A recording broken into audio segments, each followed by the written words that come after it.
Bien, mis hermanos y amigos, yo quiero comenzar este conversatorio hablando un poquito de la crisis de masculinidad que tenemos en la sociedad principalmente. Usted sabe, eso es algo que no necesitamos mucho tiempo para probar eso. Yo solamente le voy a presentar dos láminas que me llegaron por las redes sociales que yo creo que describen muy bien cómo está la masculinidad o cómo ve el mundo de hoy la masculinidad. Una de ellas es esa: está un hombre con su hijo en la playa y el hijo le hace esta pregunta: papá, ¿qué significa ser hombre? El hombre muy apropiadamente responde y le dice: hijo, ser hombre significa tomar las decisiones del hogar. Un hombre es quien manda. Y el hijo entonces responde: cuando yo sea grande, quiero ser tan hombre como mamá. Así están las cosas en nuestros días. Pero no solamente eso, a mí me llegó esta otra lámina. Le pregunta una niña a su madre: ahora, mamá, ¿qué es rendirse? Y la mamá le dice: no lo sé, hija, nosotras somos mujeres. ¿Y cuál es la implicación de ahí? ¿Quiénes se rinden? Los hombres se rinden, las mujeres no. Así es como están las cosas. Y si eso no le es suficiente para usted ver la crisis de masculinidad que tenemos, usted solamente tiene que poner cualquier programa de televisión. ¿Cómo se presenta el hombre hoy en los programas de televisión? ¿Cómo se presentan en las series que pasan a diario en la televisión? El hombre, por lo general, en toda la serie, búsquelo en todo, es un payaso, es un irresponsable, es un inepto que no sabe hacer nada, y en la mayoría de los casos es un idiota que no sabe y no quiere dirigir su hogar. Mientras que la mujer en esa misma serie se presenta como la todo sabia, todo capaz, sin la cual el hogar se iría por la borda, y que por lo general su trato con su marido, ella lo trata como al hijo más grande de la casa. Eso es lo que nosotros estamos viendo en nuestros días. Y es penoso, y quisiera hablar un poquito de las causas, de cómo hemos llegado aquí en la sociedad. Hay básicamente tres factores a través de la historia que han influenciado en lo que es la crisis moderna de masculinidad. Increíblemente, los tres factores son las tres revoluciones que ha tenido el mundo moderno. El primer factor, la primera estocada a la masculinidad, se la otorgó la revolución industrial. ¿Qué hizo la revolución industrial? Bueno, la revolución industrial le robó al hombre su rol de padre, porque sacó al hombre del hogar, sacó al hombre de la casa. El hombre antiguo trabajaba en los alrededores de la casa, cuidando el ganado, cuidando sembrando la tierra, y se mantenía en contacto con su casa. Pero la revolución industrial lo convirtió en un padre ausente, un hombre que se pasa muchas horas en la calle, de tal manera que ya él no puede ejercer su rol en la crianza de los hijos, y la principal responsable de la crianza de los hijos hoy día es la madre. A tal punto que nosotros tenemos frases ya que la aceptamos como válida, de que el hombre engendra y la mujer cría. Yo no sé si usted ha oído eso. O cosas como: los hijos son de la madre. Cuando en realidad, mis amados, en el diseño divino, yo no sé si usted estaba consciente de esto, pero en el diseño divino, el rol de la crianza de los hijos descansa principalmente sobre el padre. En la palabra de Dios, en Efesios capítulo 6, versículo 4, luego de que ha mandado a los hijos a que obedezcan a sus padres genéricos, padre progenitor, papá, mamá, dice en Efesios 6:4: y vosotros padres, páteres, papá varón, criad a vuestros hijos en la disciplina y amonestación del Señor. ¿A quién le entrega a Dios la batuta de la crianza de los hijos? No es a la mamá, es al papá. Pero no solamente la revolución industrial creó al hombre en un padre ausente, un hombre que no puede ejercer bien su rol en el hogar de criar a su hijo, sino que provocó algo más terrible. Precisamente por la ausencia del padre, tenemos hijos que están creciendo, hijos varones estoy hablando, sin un rol masculino que puedan imitar. No tienen a un hombre en la casa que ver para saber cómo comportarse, para saber lo que tienen que hacer.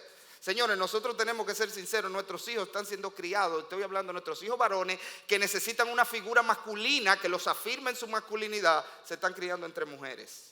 En la casa están entre mujeres, su mamá y sus hermanas. En el colegio, el 90% de los profesores que son mujeres, y donde quiera que van es mujeres. Nuestros hijos se están criando sin un modelo masculino. Y en el peor de los casos, el modelo masculino que toman es ¿cuál? El que ven en la televisión. El payaso, el irresponsable, el inepto, el idiota que mencionamos hace un rato. Eso es lo que ellos están viendo como modelo masculino. Y este asunto de la ausencia paterna en el hogar ha llegado ya a niveles alarmantes. El doctor James Dobson en uno de sus libros, él presenta una encuesta que hizo en la Universidad de Cornell, y en esa encuesta se reveló que los padres de niños de edad escolar, oiga esto, pasan menos de 1 minuto al día relacionándose con sus hijos. Menos de 1 minuto al día teniendo verdadera interacción, hablando con sus hijos. Sin embargo, esos mismos hijos, en esa misma encuesta se vio que pasan 54 horas semanales viendo televisión. 54 horas a la semana, y con su padre menos de 1 minuto al día. Con su papá varón estoy hablando. Pero lo segundo que asestó un golpe a la masculinidad moderna fue la revolución tecnológica. ¿Qué hizo la revolución tecnológica? Bueno, la revolución tecnológica hizo que los trabajos pesados fueran hechos por computadoras, de tal manera que maniobrar esas computadoras solo requiere el toque de ciertos botones. ¿Qué hizo eso? Que el hombre perdiera aún su rol de proveedor. ¿Por qué?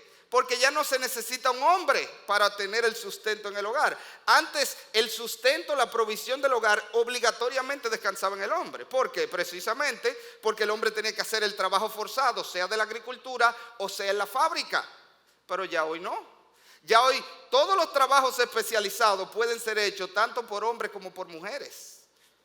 Ya hoy no hay un trabajo especializado, obviamente salvo las manos de obras que todavía quedan. Pero ya hoy no existe un trabajo que sea distintivamente masculino. La mujer lo puede hacer tanto como el hombre.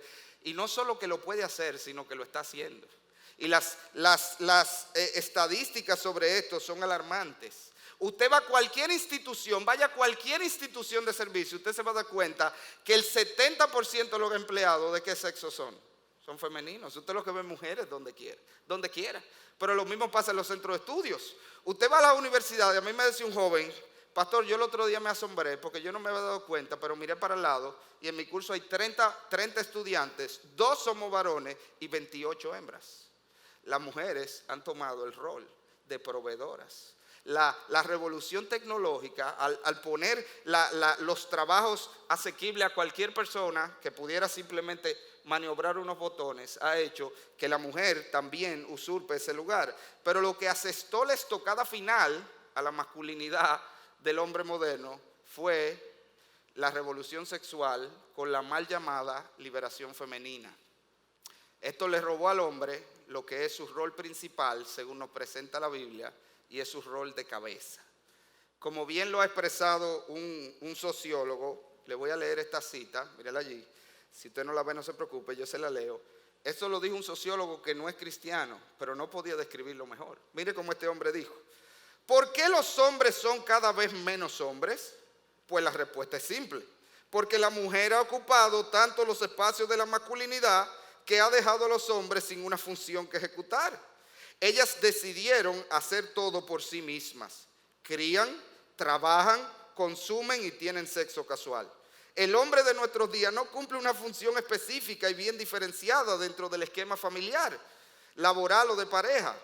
Lo masculino se ve eclipsado por una feminidad que se parece demasiado a lo masculino, por una mujer que cumple un doble rol en la sociedad y que ya no espera que el galán se le acerque. Ella va y toma lo que quiere cuando lo desea sin preguntar. Los hombres ya no son necesarios, al menos no más que como meros sementales. Como un tubo de pasta dental se le puede exprimir para obtener de él la semilla de la vida, luego se le puede botar. El rol masculino se aprecia obliterado y sumamente devaluado. De conquistador, proveedor y protector, el hombre ha pasado a estar asustado con el poder y la independencia de la mujer moderna y se refugia infantilmente en sus fantasías de adolescentes para evitar asumir el coste de haber perdido su posición en la estructura social. Termina la cita. Miren cómo están las cosas en nuestros días. Pero lo peor es que esa crisis no se limita a la sociedad. Esa crisis también ha alcanzado la iglesia de Jesucristo penosamente. Y es algo que es bien sabido y que usted lo puede ver fácilmente, que hoy en día las mujeres son más las que toman la membresía de la iglesia que los hombres. Usted agarra cualquier lista de membresía que de cualquier iglesia, usted va a ver que son más mujeres que hombres. Y déjeme decirle, aún en casos como lo tenemos en nuestra iglesia y en todas las iglesias, donde el hombre y la mujer, los dos son cristianos y los dos asisten regularmente a la iglesia, por lo general ella es miembro y él no. O sea que los hombres ni siquiera asumimos responsabilidad para con la iglesia hoy día. Pero no solamente eso, en lo que respecta a la asistencia a los cultos regulares y sobre todo los cultos de oración, los hombres brillan por su ausencia y las mujeres son las que vienen a esos cultos. Como decía el pastor Mayén, nosotros tenemos un culto de oración de hombres y mujeres los miércoles a las 6, él decía el otro día, y usted viene y usted ve 20 mujeres de este lado y 3 hombres de este lado orando. Las mujeres están tomando el primer lugar, aún en lo que respecta a las cosas espirituales, sin ni hablar de los programas de enseñanza.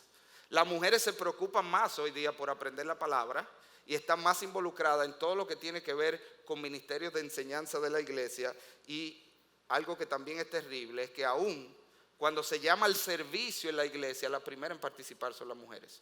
Cuando un pastor se para aquí y dice, hermano, necesitamos a alguien que nos ayude con tal cosa, y pide a alguien que levante la mano. ¿Usted sabe quiénes son las primeras a levantar la mano? Las mujeres de la iglesia. Los hombres difícilmente la levantan, y si la levanta fue porque la mujer se la empujó por aquí y él ni se dio cuenta. Tenemos serios problemas, pero obviamente esa crisis en la iglesia no es más de un reflejo de la crisis que ya tenemos en los hogares cristianos. Y en los hogares cristianos, la verdad que lo que está pasando es serio. No solamente, como dijimos, tenemos padres ausentes que pasan muy poco tiempo en el hogar, y el poco que pasan no se involucran en la vida de sus hijos, se lo pasan frente a una televisión, se lo pasan frente a una computadora, sin relacionarse con su esposa, sin relacionarse con sus hijos. Aún presentes están ausentes. No solamente eso, la mujer, por lo tanto, es la que toma el papel de instruir la palabra a los hijos. Si yo preguntara aquí cuántos hombres aquí hacen devocionales con sus hijos, yo creo que nos daría vergüenza hasta levantar la mano. Porque en la mayoría de los casos si se hace devocional con los hijos, son las mujeres que lo hacen. Son las mamás que están instruyendo la palabra a los hijos, pero todavía más las mujeres quien toman las decisiones en el hogar. Déjame hacerte una pregunta. Cuando tus hijos quieren un permiso, o quieren salir, o quieren hacer algo, ¿dónde quién van? En más del 70% de los casos de hogares cristianos, los hijos van primero donde la mamá, a preguntarle, mami, ¿puedo hacer esto? Y tú sabes cómo pasó eso, cómo llegamos allí. Porque en un momento él iba donde el papá y le preguntaba, papi, ¿puedo hacer esto? ¿Y qué le decía el papá? Ve, pregúntale a tu mamá. Y llegó un momento que él decidió que él se iba a ahorrar ese paso. Él va a ir directamente a la fuente que tiene la decisión en el hogar. Y va donde la mamá y le pregunta. Pero asimismo, en la mayoría de los hogares cristianos, la mujer es la que tiene que motivar a la familia para ir a la iglesia. Una escena común de cada domingo en la mañana es una madre que se levanta temprano y comienza a preparar todo para ir a la iglesia mientras el esposo está acostado. Y ella tiene que ir a pelear con él, que te levante fulano, que no va a cogerlo tarde. Cualquier parecido con la realidad es pura coincidencia, ¿verdad? No es de usted que estoy hablando, hermano. Oye, no es de usted. Pero si te sonó en el oído, ponte el sombrero. La Biblia nos está enseñando que tenemos una seria crisis de masculinidad en los hogares, y asimismo la mujer en muchos casos es la principal proveedora del hogar, algo que según la Biblia es inaceptable. Dios le dijo a Adán, al hombre, con el sudor de tu frente comerás el pan. Él no dijo con el sudor de la de al frente, eso no fue lo que él dijo. Dios puso sobre el hombre la responsabilidad de proveer para el hogar. Y por eso, mis hermanos, ante esta crisis de hombría a todos los niveles, en la sociedad, en la iglesia, en la familia, hay un llamado que nosotros queremos hacer esta mañana, y es este. Ese es el título de nuestro conversatorio de hoy. Es un llamado a todos nosotros: ahómbrate, hermano, ahómbrate. Pero no es así como se ve ahí. Yo quisiera hacerlo así, mire, así. Ahómbrate. Es tiempo ya, mis hermanos, que nosotros vayamos a la palabra y retomemos el lugar que Dios por diseño nos dio desde el principio, el lugar de hombres. Y hay un versículo de manera especial en el cual nosotros queremos centrarnos para lo que vamos a hablar hoy. Es ese pasaje de 1 Corintios, capítulo 16, versículo 13 al 14. En ese pasaje se nos hace exactamente ese llamado que usted ve allí. En 1 Corintios capítulo 16, versículos 13 y 14, dice la Biblia: velad, estar firmes en la fe, portaos varonilmente y esforzaos, todas vuestras cosas sean hechas en amor. Y le subrayo esa expresión, portaos varonilmente, porque ese es el centro, ese es el llamado que hay allí. Aunque nosotros vemos eso en español como dos palabras, en el original es una sola palabra. Es la palabra hombre convertida en verbo. Literalmente lo que Pablo está diciendo allí es ahómbrate. Eso es lo que le está diciendo. Ahómbrense. Literalmente esa sería la traducción. Lo que pasa es que a lo mejor en ese tiempo no se usaba esa palabra, pero de hecho hoy en día esa es una palabra válida. Yo no sé si usted sabía eso. Existe el verbo ahombrarse. Yo me sorprendí cuando lo escribí en Word y vi que no me lo marcó mal. Y yo, ¿cómo? Ahómbrate. Y le pregunté a la fuente de toda sabiduría, el señor Google. Fui donde Google y pregunté y resulta que ahombrarse es un verbo que existe hoy. El verbo ahombrarse, que significa simple y sencillamente mostrar una actitud y conducta propia de un hombre. Ese es el llamado a nosotros. Ahómbrate, hermano. Muestra una actitud y una conducta propia de un hombre. Obviamente un hombre como Dios nos ha establecido la palabra. Ahora, antes de hablar de lo que ese llamado significa en su contexto, yo quisiera primero poner precisamente en el contexto esas palabras. ¿Por qué Pablo le hace ese llamado tan peculiar a los corintios? Ahómbrate. No es un llamado genérico, es la palabra andro que hay allí, de hombre, de masculino, ahómbrate. Bueno, si usted conoce un poquito de la Biblia, usted sabrá que Pablo fundó la iglesia de los Corintios en su segundo viaje misionero. Y él pasó aproximadamente 1 año y 6 meses allí trabajando con ellos, pero inmediatamente Pablo sale. En esa iglesia comenzaron a entrar toda clase de filosofías extrañas y comenzaron a surgir toda clase de problemas a tal punto que el apóstol Pablo tiene que escribir no una, sino 2 cartas para lidiar con todos los problemas que ellos estaban teniendo. Que si usted suma los capítulos en esas 2 cartas, haría un total de 29 capítulos. Sería el libro más grande de la Biblia. Yo no sé si usted, del Nuevo Testamento. Entiéndame lo que le estoy diciendo. Estoy diciendo que el libro más grande del Nuevo Testamento está dirigido a una sola iglesia para trabajar con todos los problemas que tenía. Es poco lo doctrinal de esa carta. Él está lidiando con problemas que ellos estaban teniendo, problemas prácticos. Y algo que él le deja claro desde su primera carta es que todos esos problemas que ellos estaban teniendo se debían precisamente a que los hombres no estaban actuando como hombres, sino que se estaban portando como niños. Y de hecho, hay cuatro veces en ese pasaje, él les deja ver esa realidad, lo confronta con su actitud de niño, sino de hombre. Mire, por ejemplo, en 1 Corintios, capítulo 3, versículo 1, él dice, de manera que yo, hermano, no pude hablaros como espirituales, sino como a carnales, como a niños en Cristo. Capítulo 13, versículo 11, dice, cuando yo era niño, él le pone allí su ejemplo, diciéndole, es que es insólito que ustedes sigan actuando así. Él le dice, cuando yo era niño, hablaba como niño, pensaba como niño, juzgaba como niño, mas cuando ya fui hombre, dejé lo que era de niño. En otras palabras, ustedes son hombres, dejen la niñería y pórtense como hombres. Eso es lo que le está diciendo. Una vez más, en el capítulo 14, versículo 20, le dice, hermanos, no seáis niños en el modo de pensar, sino ser niños en la malicia, pero maduro en el modo de pensar. Y finalmente tenemos nuestro texto donde de una manera ya más clara y más llana, él le dice, como dijimos, ahómbrese. Él los llama a ellos a portarse como hombres. Ahora, la pregunta es, ¿qué quiere decir Pablo cuando dice allí, ahómbrense? ¿Qué quiere decir él cuando nos llama a tomar esa actitud y esa conducta de hombre? Bueno, hay quienes han dicho que las palabras como las personas, tú las conoces por la compañía con quien andan. Es decir, yo sé de qué está hablando cuando yo miro lo que le sigue, lo que hay alrededor.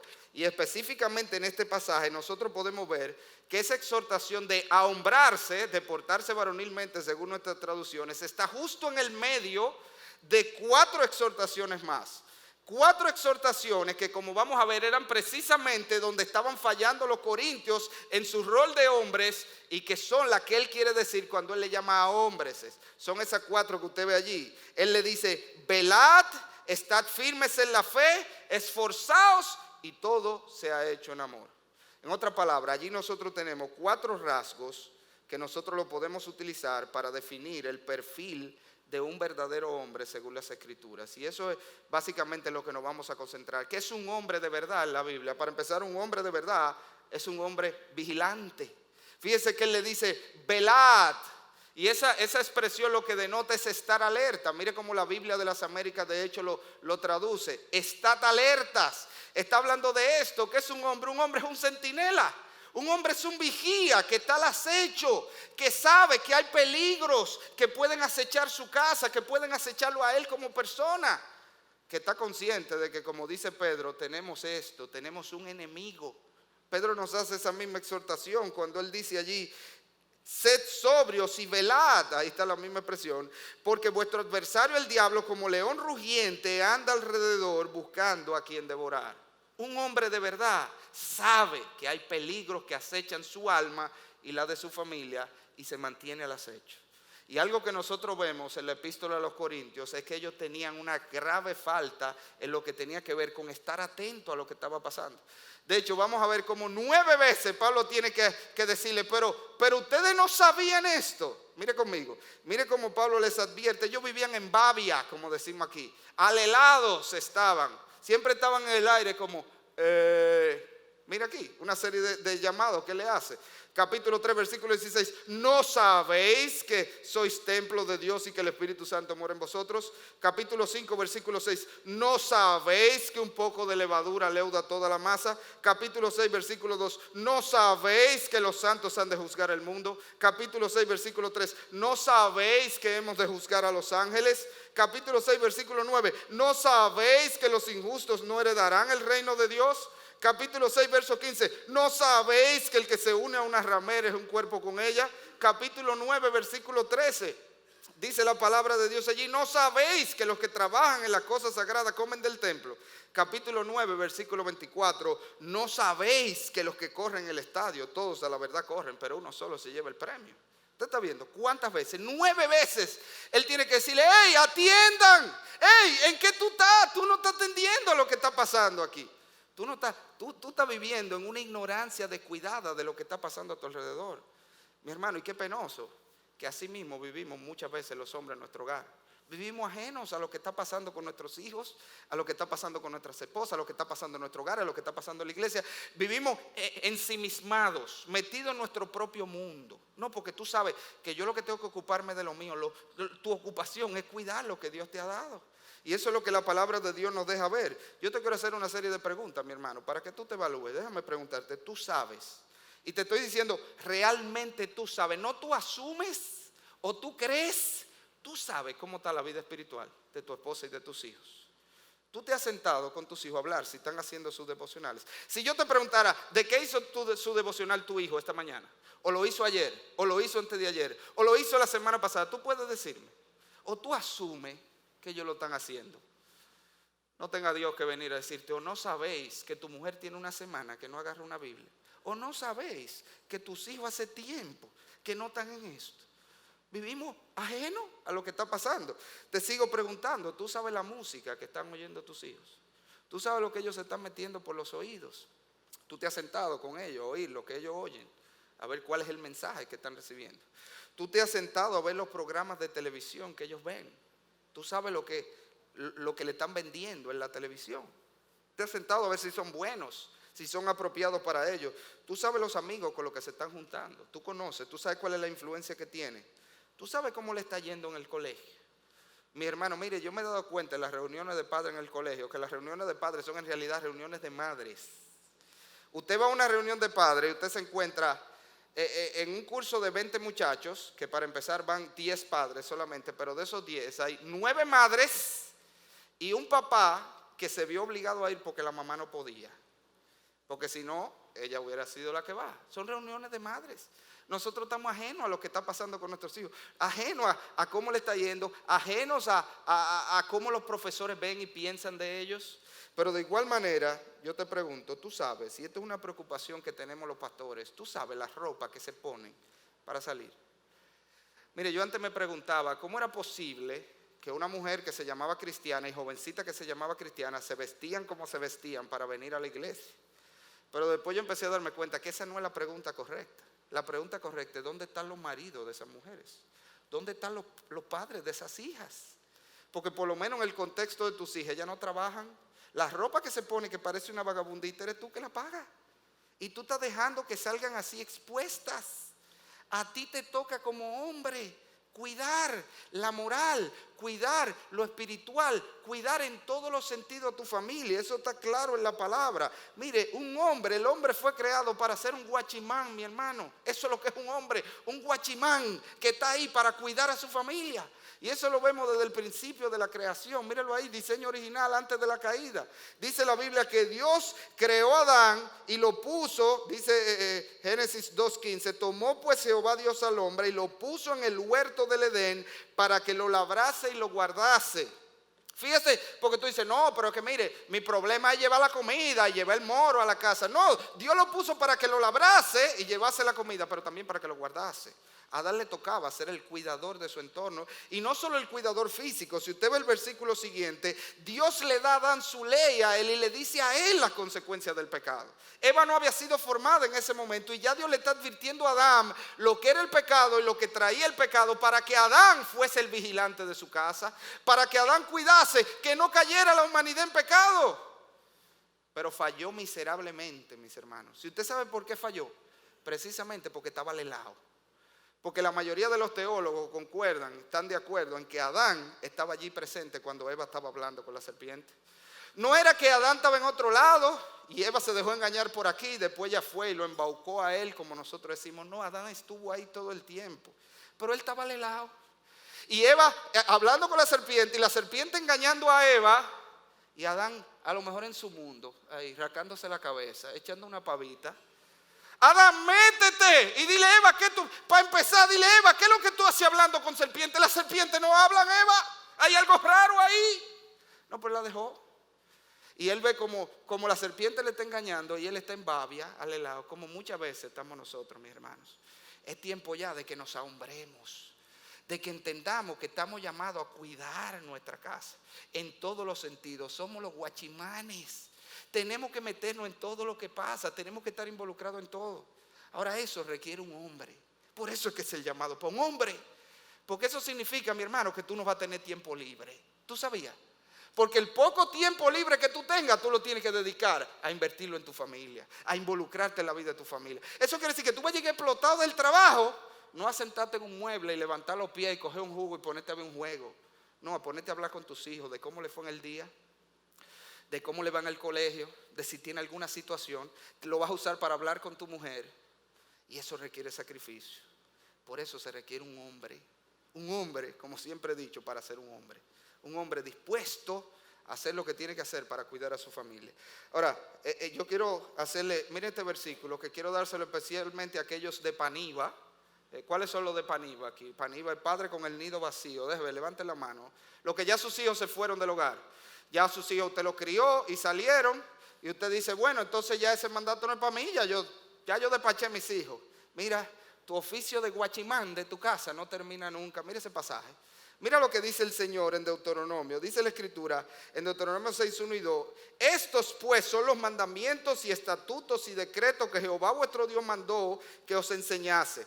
Oiga esto, para que los pongáis por obra en la tierra a la cual pasáis vosotros para tomarla. Oiga, para que temas a Jehová tu Dios, guardando todos sus estatutos y sus mandamientos que yo te mando hoy. ¿Quién? Tú, tu hijo y el hijo de tu hijo, todos los días de tu vida, para que tus días sean prolongados. Dios ha puesto una responsabilidad de guardianes hasta la tercera generación. Yo no te digo que tu bisnieto, pero por lo menos con ese versículo, por lo menos hasta los nietos, tú tienes que estar velando. Tú tienes que estar viendo que no hay una mala influencia dañándolo. Tú tienes que estar supervisando tu vida, la de tu mujer, la de tus hijos y la de tus nietos. Eso es lo que la Biblia nos está mandando. Eso es lo que es ser un hombre, un guardián, un centinela, un vigía que está supervisando y cuidando su casa. Ahora, si nosotros volvemos una vez más al pasaje de 1 Corintios, en segundo lugar, ese pasaje nos deja ver que un hombre de verdad no es solamente un vigía, un hombre de verdad está firme en la fe. Y fíjese que yo le remarco allí la expresión la fe. ¿Por qué? Porque eso es sumamente importante. Cuando en la Biblia la palabra fe lleva el artículo la, por lo general, en la gran mayoría de los casos, no se refiere a la fe subjetiva, a la fe que yo pongo en Cristo para salvación. La fe en la Biblia se refiere a la verdad de Dios, al conjunto de doctrinas, a la palabra de Dios. Es en ese sentido, por ejemplo, que lo usa Judas cuando dice en el versículo 3, que contendamos ardientemente por la fe que ha sido una vez dada en el pasado a los santos. En otra palabra, ¿a qué se refiere la Biblia con la fe? A esto. Eso es. Y cuando la Biblia dice allí que un hombre de verdad está firme en la fe, lo que está diciendo es esto. Un hombre de verdad es un hombre de la palabra. Eso es lo que es un hombre de verdad. Un hombre que conoce la palabra, un hombre que estudia la palabra, un hombre que tiene convicciones firmes en cuanto a la palabra, pero lo más importante, un hombre que vive por la palabra y que está llevando a su familia a vivir en obediencia a la palabra. Y para eso, mis hermanos, se necesita un hombre. Porque lo más fácil del mundo es dejarte llevar por la corriente. Es hacer lo que todo el mundo hace. Es vivir según la cultura. Pero qué difícil se hace usted poder decir como Josué, como usted conoce, Josué, que le digo, miren a ver ustedes a quién ustedes van a servir, hagan ustedes lo que ustedes quieran, pero ¿quién? Yo y mi casa. No, porque hay gente que dice, no, pero mira, hay un error gramatical en la Biblia, porque no se dice yo y mi casa, se dice mi casa y yo. Hay hasta un artista que sacó una canción y lo cambió, mi casa y yo. No, eso va así, es así, yo y mi casa. ¿Por qué va así? Porque primero yo. Usted no puede venir a demandar que sus hijos vivan en obediencia, como mucha gente. Ay, yo sí veo gente. Ay, yo quisiera que mis hijos se conviertan. ¿Y tú te convertiste ya? Ay, yo quisiera que mis hijos vayan a la iglesia porque este mundo está muy terrible. ¿Y tú estás yendo a la iglesia? No, es yo y mi casa serviremos a Jehová. Y eso fue lo que dijo Josué. Y para eso se necesita un hombre. Un hombre que diga, a mí no me importa lo que todo el mundo haga. Y tú sabes que cuando tú decidas que tú vas a hacer lo que Dios dice, tú vas a encontrar oposición no solamente en el mundo, hasta en la misma iglesia. Porque ¿qué es lo que hacen con un hombre que dice que va a dirigir su casa como dice la palabra? ¿Cuál es la acusación? Ayer lo hablábamos en un chat de un grupo de jóvenes que tenemos. ¿Cuál es la palabra? Legalista, de una vez te dice. Es que tú eres muy legalista. Oye, ser bíblico hoy día es legalista. Querer vivir por lo que Dios manda. Tú eres muy legalista. No, yo lo que soy un hombre que está firme en la fe. Que quiero hacer lo que Dios me dice y quiero vivir como Dios me manda. Y eso es lo que la palabra de Dios nos está mandando. Mire este texto, a mí me llama mucho la atención. Mire cómo se relaciona en este pasaje la hombría con la obediencia a la palabra. ¿Qué es un hombre para Dios? Uno que se esté esforzando en vivir como Dios manda. Ese texto es muy interesante porque ese David en lecho de muerte. El rey David está muriendo en un lecho de muerte y manda a buscar a su hijo Salomón, que lo iba a sustituir en el trono. Y Salomón era un muchacho. Y él le dice lo siguiente. Dice ahí la palabra que él lo manda a llamar. Llegaron los días en que David había de morir. Y ordenó a su hijo Salomón diciendo, yo sigo el camino de todos en la tierra. Esfuérzate y sé hombre. Mire la similitud con la palabra de Pablo. Yo creo que Pablo tenía ese pasaje en mente cuando estaba hablando. Por lo menos uno de ellos. Él está diciendo, Salomón, ya yo me voy a morir. Tú vas a ser rey. Esfuérzate y sé un hombre. Y la verdad que es muy, muy lógica la orden, uno pudiera pensar, porque si usted lo piensa, la diferencia entre la vida que tuvo David y que tuvo Salomón. David desde pequeño fue un hombre del campo, pastor de ovejas, dice que se fajó con leones, se fajó con osos, con fieras. No solamente eso, llegó a ser posiblemente el guerrero más grande y más importante que tuvo el pueblo de Israel. Era un hombre de guerra, de batalla. Pero Salomón era un príncipe, criado en un palacio, a lo mejor con sábanas de seda, se levantaba tarde todos los días, tenía nanas que lo cuidaran y lo atendieran. Y David le está diciendo, mi hijo, hazte un hombre, ahómbrate, la misma expresión, ahómbrate. Ahora, ¿qué tenía David en mente? Mira, vete al campo a matar fieras como yo hacía. Vete a la guerra y mátate 50 filisteos para que te haga un hombre. No, eso no era lo que él tenía en mente. Mira lo que él tenía en mente, mira el versículo siguiente. Guarda los preceptos de Jehová tu Dios, andando en su camino y observando sus estatutos y mandamientos, sus decretos y sus testimonios, de la manera que está escrito en la ley de Moisés. ¿Qué era lo que le está diciendo cuando le dijo, sé un hombre de la palabra? Sé un hombre que conoce esto y sé un hombre que vive por esto. Y cuando tú hagas eso, tú vas a ser un hombre. Tú vas de verdad a mostrar los rasgos de masculinidad con los cuales Dios te creó y para lo cual Él te diseñó. Ahora, fíjese que la palabra de Dios es clara en estos asuntos. Y obviamente los corintios tenían un serio problema en este respecto. No solamente que ellos tenían muchísimos pecados, obviamente no estaban viviendo en obediencia a la palabra, sino que es claro que ellos tenían serios problemas aún en el conocimiento de la Biblia. Fíjese que Pablo en 1 Corintios capítulo 15, versículo 1 al 4, tiene que hablarle hasta el ABC del Evangelio.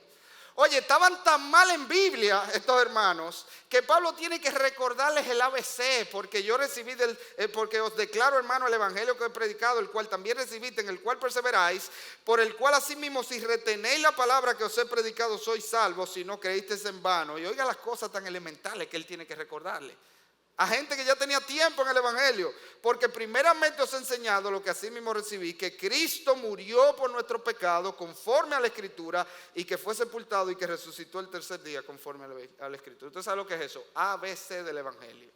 Y hasta eso había que recordarse. Ni eso se sabían bien, cómo se salvaba el hombre ellos. Ahí más adelante él le da todo un tratado de resurrección, porque hasta en doctrinas tan elementales estaban flojos. Sin embargo, usted sabe lo interesante, mire esto, que en ese mismo contexto de hombres que estaban flojos en Biblia, teníamos mujeres que sí estaban muy activas en las cosas de la Biblia.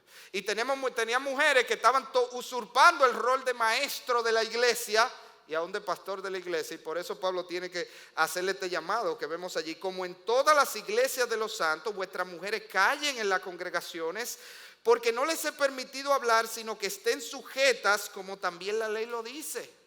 Y fíjese que aunque eso es una reprimenda sobre las mujeres, no está dirigida a las mujeres. Usted no se está dando cuenta. Él no dice, mujeres, callen en la congregación. Eso no es lo que él dice. ¿Qué es lo que él dice? ¿A quién le está hablando él allí? A los hombres. Vuestras mujeres callen. Él le está diciendo, ustedes deben ser los maestros. No dejar que sean las mujeres que usurpen ese lugar. Ustedes fueron llamados por Dios para ser los hombres de la palabra, que instruyen la palabra, que conocen la palabra.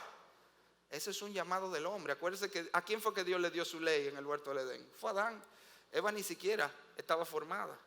Y mi hermano, nosotros tenemos que entender eso. Y aunque es cierto que en nuestra línea de iglesia todavía, por la gracia de Dios, nosotros no tenemos mujeres que usurpan el púlpito los domingos, que es lo que le está diciendo, como en las iglesias de los santos, la mujer no se para a predicar en un púlpito delante de la congregación. Eso lo podemos discutir después, pero eso es lo que él está enseñando. Las iglesias de los santos son las iglesias cristianas. El término santo para Pablo era cristiano.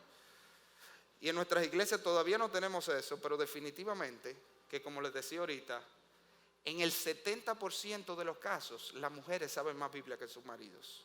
Y eso es así. En 70% más de los casos las mujeres en la iglesia saben más Biblia que los hombres. Y lo vemos hasta en las clases de enseñanza, como les decía hace un rato. Nosotros tenemos un instituto bíblico aquí, los miércoles, un instituto bíblico general para toda la iglesia. Y yo creo que usted sepa que en promedio la matrícula del instituto bíblico es precisamente 70% mujeres y 30% hombres, todos los miércoles. Ellas están más preocupadas por aprender la Biblia que los varones en la iglesia. En este año, por la gracia de Dios, subió un poco a 60-40. Estadística sacada, es fresquecita de ayer, ahí, con la matrícula. 60-40, ¿y usted sabe por qué subió este año 60-40? Porque hay una materia que está dando el pastor Mayén, que para parejas, y no se permitió mujeres solas. Así que si tú no traes a tu marido, no puede venir. Y ellas lo están arrastrando, obligado a venir. Por eso subió un 10% la matrícula en lo que respecta a hombres. Pero de manera general, los hombres estamos en babia, descuidándonos nuestro rol de aprender la palabra para instruirla a nuestras esposas. Como dice el apóstol Pablo, si tu mujer quiere saber algo, es a ti que debe preguntarte. Pero al revés, nosotros vemos hombres en la iglesia que son ellos que le preguntan a la mujer porque no tienen ni idea. Mi hermano, nosotros vemos hombres, aún jóvenes adultos de la iglesia que tienen 4 títulos, una licenciatura, 3 maestrías, ya están cursando para el doctorado, pero todavía no han cogido el primer curso de Biblia. Mis hermanos, ahómbrate. Es tiempo de que tú tomes tu rol como maestro de la palabra, que tú seas un hombre de la palabra, que la conoce, que la vive, que la instruye y que guía a tu familia en obediencia a ellas. En tercer lugar, la tercera cosa que él nos muestra de un hombre de verdad en esa palabra es que un hombre de verdad es fuerte y esforzado. Mire cómo dice, velad, estad firmes en la fe, nuestro mandato, ahómbrate y esforzaos. Y esa palabra esforzado significa crecer en fuerza en el original. De hecho, la Biblia de las Américas sí lo traduce, sed fuertes. Y eso es algo, mis hermanos, lo que nosotros no deberíamos tener que gastar mucho tiempo abundando. Se supone que por naturaleza el hombre debe ser más fuerte que la mujer. Porque fíjese que hasta en condiciones normales, un hombre que no se ejercita en condiciones normales tiene más masa muscular que una mujer. Porque Dios nos diseñó así. Dios nos diseñó para hacer el sexo fuerte. Y obviamente Pablo no está hablando allí de fortaleza física, como vamos a ver, pero es algo importante que también nosotros tenemos que mencionar aquí. Un hombre tiene que ser físicamente fuerte, mi hermano. No necesariamente tener músculo, eso no es lo que estoy hablando. No es que vaya al gimnasio, como usted ve los muchachos, van al gimnasio y le dan 2 días la pesa y de una vez se compra una camisita más chiquita que del hermanito, coge una camisita del hermanito y de una vez te da la mano de qué, para que le vean los musculitos. No, yo lo veo, Yo veo a los muchachos aquí, desde que le doy la mano, le digo, le está dando los hierros. No se le ve nada, pero tú ves ya de una vez, desde que tú lo ves con la camisita así y que te da la mano de qué, poniéndola dura, ya. Porque ellos creen que para venir a enseñar músculo, no, de eso no es que se trata. Pero el hombre tiene que ser fuerte. El hombre no puede ser un blandito, mis hermanos, que vive cansado. Es que estoy cansado, pastor. Cuando uno le dice a los muchachos, mira fulano esto, yo estoy cansado. Muchacho cansado. No puede estar con ñoñería. No puede estar y hay que sentarse ahí. Y hay que hacer esto. Mire, yo sí batallo con eso, con los muchachos. Parecen niñas. Todo lo que tú le dices es una ñoñería y una delicadeza. Todo con mucha delicadeza. ¿Qué? No, yo no puedo hacer eso. Mira, a mí, de verdad, yo cojo cuerda a veces. Yo cojo cuerda. Mis hermanos, yo trabajo con jóvenes y le estoy siendo sincero, yo cojo cuerda a veces con los muchachos. Usted lo ve con una ñoñería que es increíble y todo. Mire, y déjeme decirle algo, usted no tiene que estar de acuerdo conmigo en esto. Pero cuando yo veo de que un hombre, en un clima como el que nosotros vivimos, que anda siempre con un abriguito porque tiene frío. Mi hermano, usted es un hombre. El hombre es un ser caluroso, Señor. No me venga a mí que usted diga a las 12 del día con un abriguito puesto porque tiene frío. Todos los días sale con un paraguas por si llueve. ¿Creo que el tigre? Por favor. Usted es un hombre. Deje la ñoñería, deje la delicadeza. Pórtase como hombre, ahómbrate. Que la mujer te vea y vea, es un hombre. No, pero todo es la ley del menor esfuerzo. Porque es que estoy cansado. Pero mi hermano, obviamente, como le dije, Pablo no está hablando de ese tipo de fuerza. Es importante que nosotros seamos fuertes. Como le dije, un hombre de verdad es fuerte. Pero él se está refiriendo a esta fuerza, a fuerza interior. Un hombre es un hombre de carácter firme. Un verdadero hombre es una persona con temple. Es una persona que no se rinde fácil, que no se da por vencido, que a la primera dificultad no suelta todo.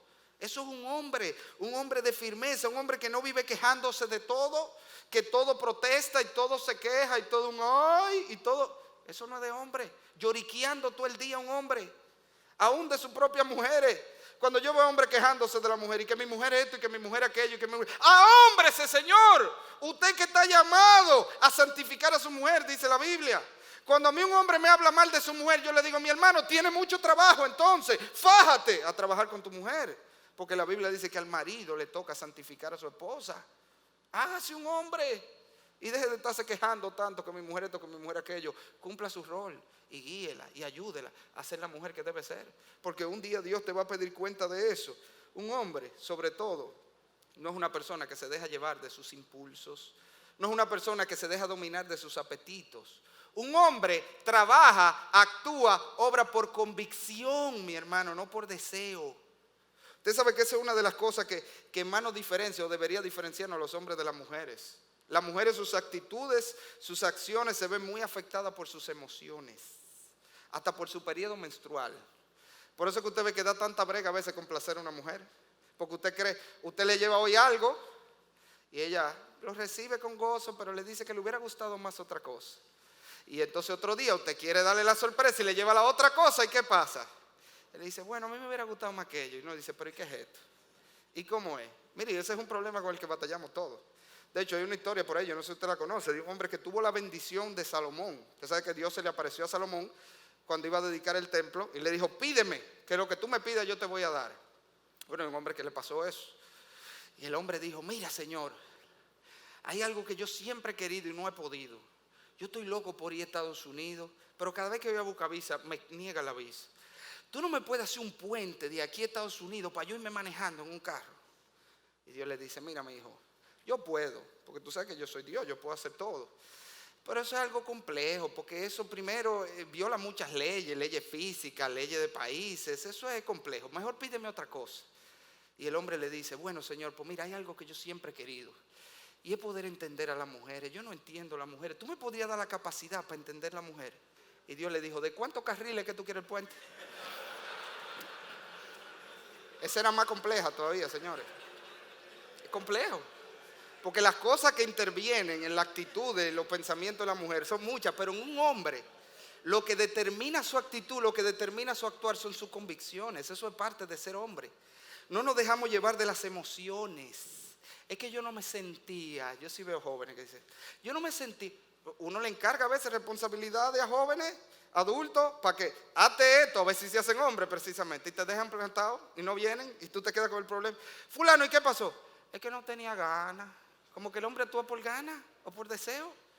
Señor, un hombre de verdad actúa por convicción. Él hace lo que tiene que hacer. Hay una frase que yo siempre se la digo a mis hijos y yo creo que usted se la lleve de aquí. Esta frase, mírala ahí. El hombre no hace lo que quiere, sino lo que tiene que hacer. Eso es lo que hace un hombre.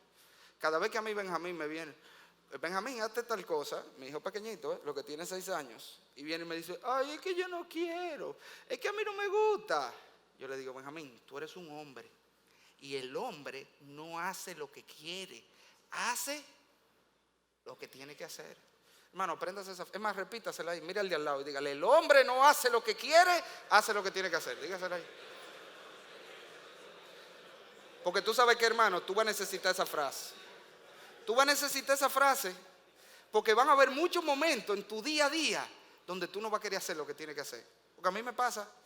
A veces está uno que llega explotado a la casa y lo menos que uno quiere es lidiar con problemas. Pero te espera la mujer, mira, ¿qué pasó? ¿Qué sé yo qué? Entonces usted sabe lo que yo hago ahí, porque lo menos que yo quiero es lidiar con eso. Yo me la digo yo mismo la frase. Narciso, tú eres un hombre y el hombre no hace lo que quiere, hace lo que tiene que hacer. A mí me llama mucho la atención, yo no sé si usted se ha fijado, en Hebreos 12, en el versículo 16, acaba de decir unos versículos anteriores que hablando de eso mismo, de esforzarse, levantar la mano caída, las rodillas paralizadas, está hablando de esforzarse en la vida cristiana. Y luego en el versículo 16 dice algo que la primera vez que yo lo leí me quedé como, y dice, no como Esaú. Yo como que no como Esaú. Pero si hay un hombre en la Biblia que pareció un hombre, era Esaú. ¿Usted no ha visto lo que la Biblia dice de Esaú? Para empezar, un hombre velludo, era un hombre con barba, con mucho pelo. Tú no eras de estos que se sacan las cejas ahora. Ahora hay hombres que se sacan las cejas y van a spa. Por ahí había uno de que reprendiendo la vejez en un spa. Yo no sé si usted llegó a ver internet. Con maquillaje, con barro y con... No, Esaú no era de esos hombres, era un hombre. Tú lo veías y parecía un hombre, de verdad. Un hombre con mucho vello en la cara. No solamente eso, era un hombre fiero, dice la Biblia, un hombre del campo, un hombre cazador, ya usted sabe, se iba por ahí 3 días a cazar osos, a cazar animales, un hombre del campo. Para todavía más, según los criterios del mundo, de lo que es un hombre mujeriego, desde temprano tuvo muchísimas mujeres. Todo lo contrario era Esaú a su hermano Jacob. Jacob era un hombre de su casa, dice la Biblia, que le gustaba hacer galletitas con la mamá en el horno. Era lampiño, usted ve, no que está mal ser lampiño, no vaya a creer porque usted no depende de eso. Pero la idea es que el hombre no parecía mucho un hombre. Pero sin embargo la Biblia dice, no como Esaú. Yo ven acá, pero es que si alguno parecía un hombre, Esaú.